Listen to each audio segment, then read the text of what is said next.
সাম্প্রতিক পশ্চিমবঙ্গের রাজনৈতিক সামাজিক টানাপোড়েন পরিস্থিতির মাঝে সম্প্রীতি ও ভ্রাতৃত্ববোধের বার্তা নিয়ে ময়দানে নেমেছে বঙ্গ বিজেপি। 8ই আগস্ট শুক্রবার বিকেলে হাওড়া জেলার শ্যামপুর মোড়ে পথ চলতি মানুষ এবং স্থানীয় ব্যবসায়ী ও যানবাহন চালকদের হাতে রাখি পরিয়ে রাখিবন্ধন উৎসবকে প্রাসঙ্গিক করে তোলেন এলাকার বিজেপি নেতৃত্ব। এই প্রক্রিয়াতে উপস্থিত ছিলেন শ্যামপুর বিজেপি 5 নম্বর মণ্ডল সভাপতি শুভেন্দু সামন্ত, 4 নম্বর মণ্ডল সভাপতি তুষারকান্তি মাল, শ্যামপুর কেন্দ্রের বিজেপি কনভেনার কৌশিক চক্রবর্তী এবং বিজেপি মহিলা মোর্চার নেতৃবৃন্দ।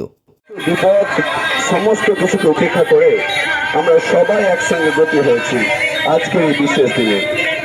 এই বিশেষ যে সমস্ত ড্রাইভার সাহেবরা আসেন তাদের উদ্দেশ্যে বলবো, আপনারা আপনাদের গাড়িটা একটু স্লো করে চালাবেন। এই ভাতৃত্বের বন্ধনে বাঁধতে চাই। আমাদের সমস্ত গাড়ি সমস্ত উদযাপন করে গেছিল।